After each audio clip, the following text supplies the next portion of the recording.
السلام عليكم ورحمة الله وبركاته. ازيكم يا حبايب قلبي يا صحبة في الجنة؟ كل سنة وانتم طيبين.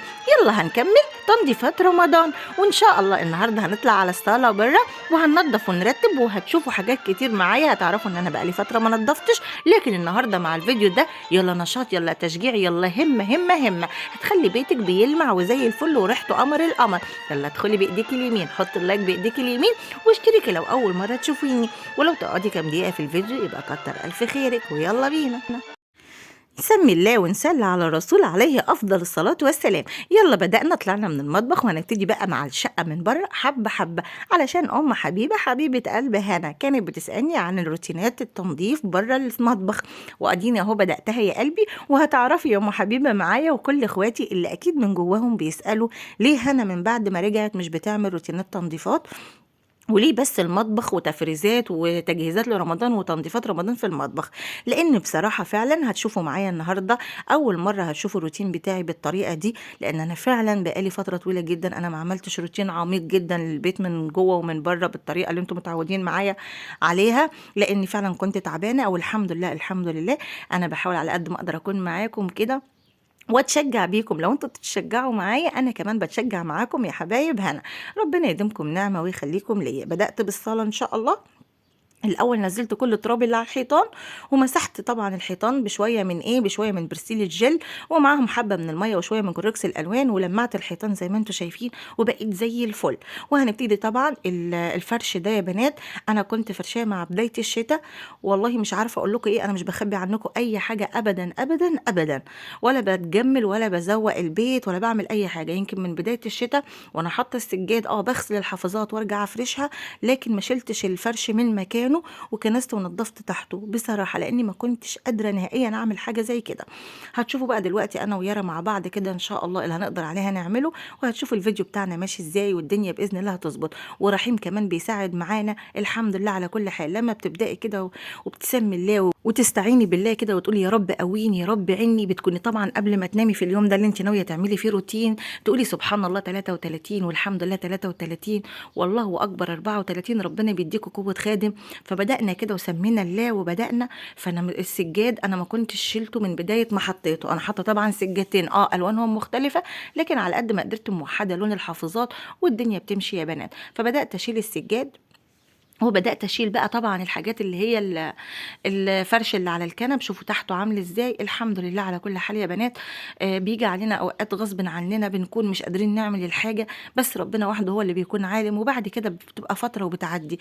أي حد تعبان، أي حد مش قادر يعمل حاجة، كن على يقين بالدعاء إن ربنا إن شاء الله هيشفيك وهيعافيك، وهيجي عليك الوقت وتقوم وتعمل كل اللي نفسك فيه واللي كنت بتقدر عليه، سواء من أمور دنيوية أو أمور أخروية، سواء في أمور الدنيا في الترتيب والتنظيف او في العبادات، سواء كنت بتقيمي الليل او بتصلي نوافل او بتصوم وفي حاجه جت منعتك، فاعرف ان ربنا ان شاء الله بالدعاء هيرفع عنك البلاء، وهترجع تعمل كل اللي كنت بتعمله قبل كده.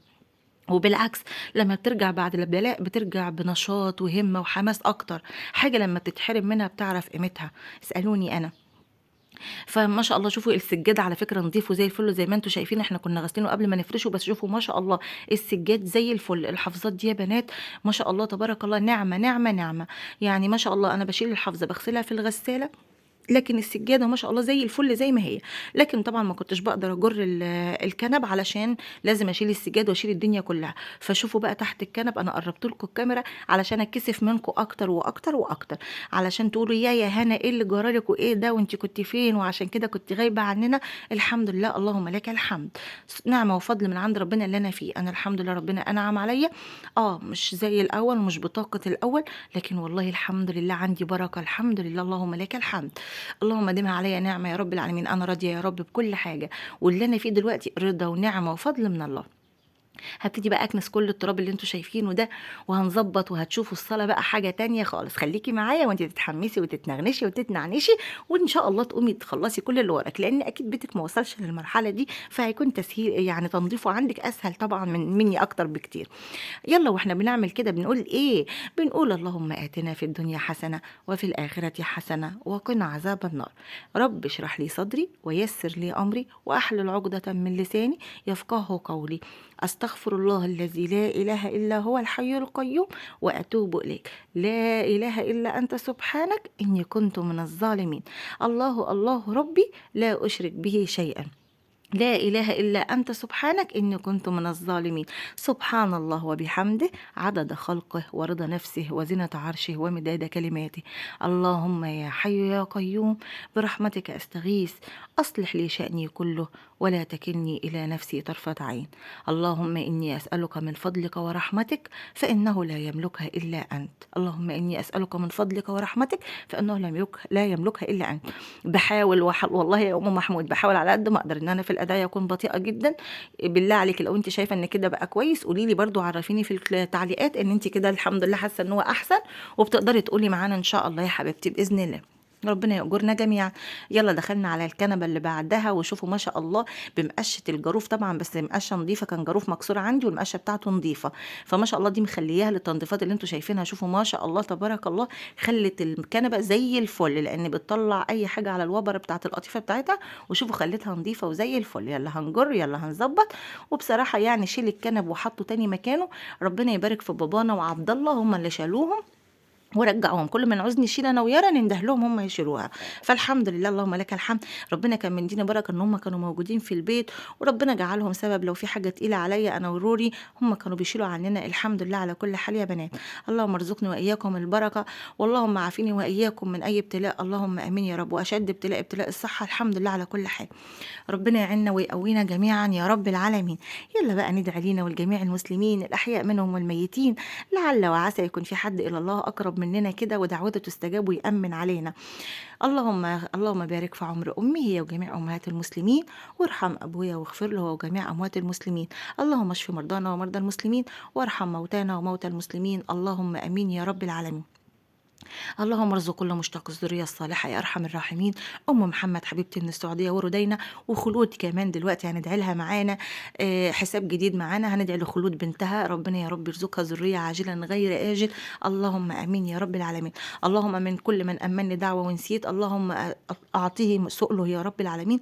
اللهم اعطيه سؤله يا ارحم الراحمين. اللهم استجب اللهم استجب.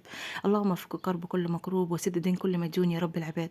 اللهم فرج كروبنا جميعا وسد يا رب عن كل مديون يا ارحم الراحمين. وارزقنا البركه في ارزاقنا واعمالنا واولادنا يا رب العالمين. اللهم لك الحمد حمدا كثيرا طيبا مباركا فيه.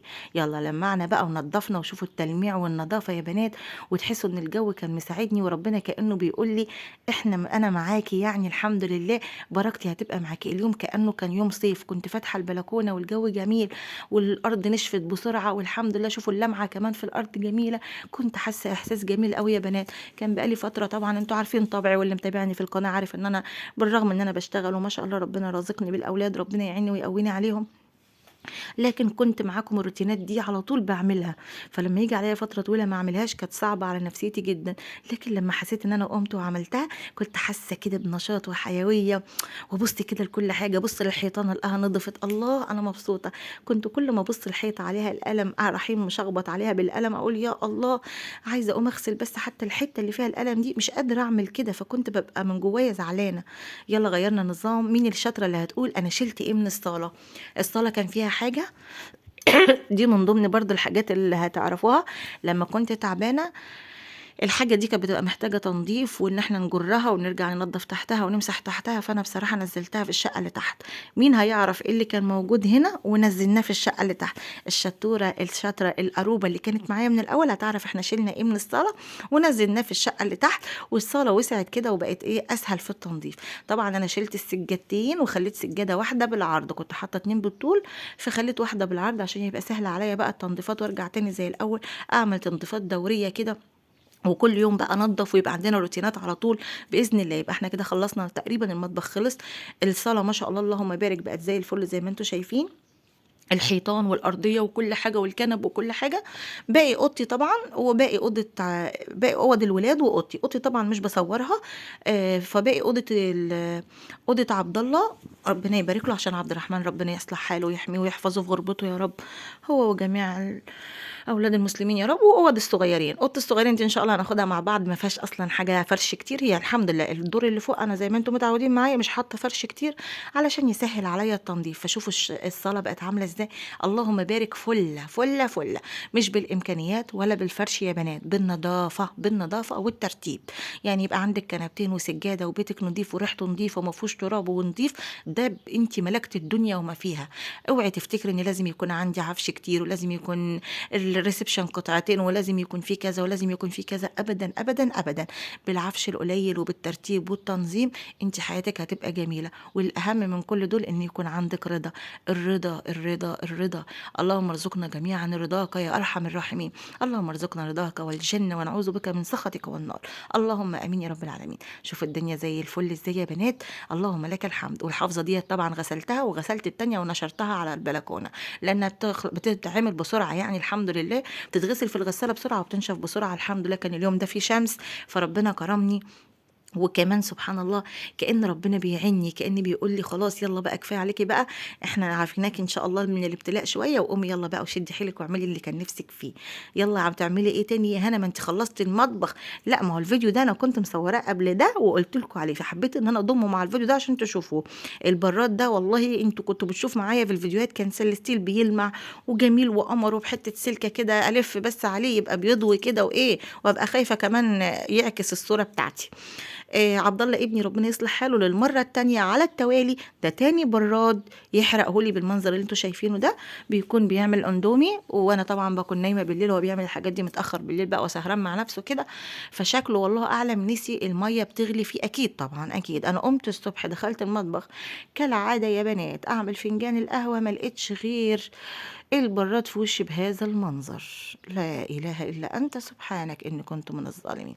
سبته وطلعت على شغلي ما عملتش خدت الصدمة، شربت فنجان القهوة بتاعي ومشيت على شغلي. بس بعد ما رجعت قلت لا أنا مش هسيبه، البرادات غالية اليومين دول، طب أروح أجيب براد بكام دلوقتي أنا علشان آه اعمل براد جديد. والله العظيم اللي بيحصل ده كتير، ده لسه كان في واحد قبله يعني بشاور لكم على النخله بتاعتنا، ايه في فيديو يعدي من غير ما نزرع نخله في الجنه.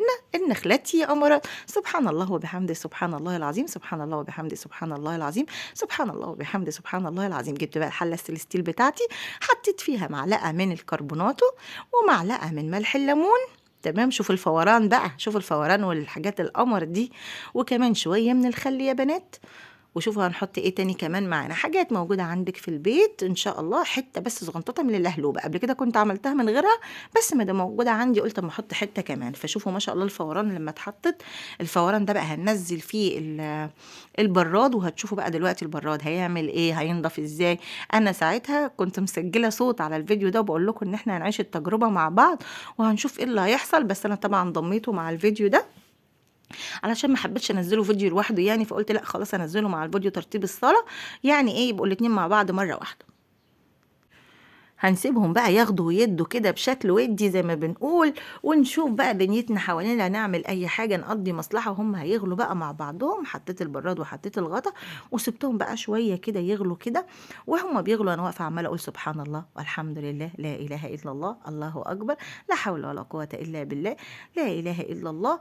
يلا لسانك طول ما انت واقفه، طول ما انت واقفه لسانك لسانك لسانك لسانك حصانك، لا لسانك ذاكر ذاكر ذاكر ذاكر. وكمان اذاعه القران الكريم خليها جنبك، والله هتدعي لي والله هتدعي لي. طول ما اذاعه القران الكريم جنبك كده هتحسي بسكينه في روحك سبحان الله، تحسي ان انت بتغذي روحك، هتحسي ان نفسيتك كده بترقى كده وتبقى جميله وصافيه، تحسي ان نفسك من جواكي صافيه، تحسي ان قلبك كده بينضف من جوه بسماع القران، بسماع حديث، بسماع اسئله بتاخدي افاده لما الشيوخ بترد عليها انت كمان بتستفادي. ممكن تكون في حاجه محيراكي ومش عارفاها وتلاقي اجابتها في سؤال من الاسئله، او لو حد سالك بعد كده يبقى ربنا جعلك سبب ان انت ترشديه. فبصي حاجات كتير بتستفادي منها طول ما انت واقفه، المهم ان انت تستفادي من يومك ومن اي دقيقه فيه. يلا خلاص سبته بقى، طلعته هو سخن كده زي ما انتم شايفين، وحته سلكه بلدي صغنططه في ايدي كده بس اهم حاجه انا قلت اعمله وهو سخن عشان ينضف معايا اسرع. شوفوا ما شاء الله، اللهم بارك، شوفوا ده اسود وده ما شاء الله لمع ازاي، بمنتهى السهوله وبمنتهى البساطه. بصراحه لو كده انا كنت اي حد هيرميه، لان بصراحه لونه اسود جدا جدا. بس انا بصراحه مش هقدر اجيب دلوقتي حالا حالا براد جديد، يعني براد بقت غاليه والحاجات كلها بقت غاليه دلوقتي. ربنا يرحمنا برحمته يا بنات، اللهم امين. في اهتمامات وفي اولويات اكتر من كده. مش هقولك ان انا مش معايا ان انا اجيبه، بس في التزامات اكتر اولى بان انا اجيبها اكتر من البراد دلوقتي. بس باحاول على قد ما اقدر برضو ان انا ما استسلمش واخلي حاجتي متبهدله، واقول لا اصل هي اتحرقت وانا هستخدمها كده. طب انا اصلا نفسيا مش هقدر اشرب الشاي في البراد وبالمنظر ده، ازاي يعني؟ ده انا لما بيكون عادي ببقى عايزاه بيلمع كده ويضوي، اقوم اخليه بالمنظر ده. وطبعا لو اتكلمتي عادي يا ماما، نسيته يا ماما، يعني انا كنت اقصد يا ماما. فاحسن ما اتكلمتش بقى خلاص. اتعاملت مع الموقف وبدات اعالج الموقف واحاول اتصرف. يعني الحمد لله هنشوفوا بقى مع بعض وشوفوا ما شاء الله تبارك الله. ايوه من تحت شويه محروق، لكن من فوق بقى زي الفل ومن جوه نضف الحمد لله. اللهم لك الحمد، اللهم لك الحمد، بحاجات موجوده عندنا في البيت رجعنا على قد ما قدرنا شويه جديد. انما اللي تحت ده حرق بسيط مش هيطلع يعني، لكن هو ما شاء الله بقى بيلمع ونضيف وزي الفل، ونقدر نمشي نفسنا بيه. ودي بركه برضو في الرزق يا بنات. ربنا يرزقنا جميعا البركه، اللهم امين يا رب العالمين. طيب الميه يا هنا اللي انت كنت غاليه فيها كل الحاجات ترميها؟ ابدا ابدا. هنا قروبه وشطوره، وانتوا قروبات اكتر من هنا وشطورات اكتر من هنا. رحت واخده الميه وجايبه كل المعالق وكل السكاكين ونقعتها فيها بالمره كمان. وبكده ابقى غسلت البراد والمعالق والشوك والسكاكين كلها تضوي وبتلمع، وهتبقى الستيل بتاعها بيلمع كده، ويبقى انت كده ما شاء الله عندك بركه ربنا.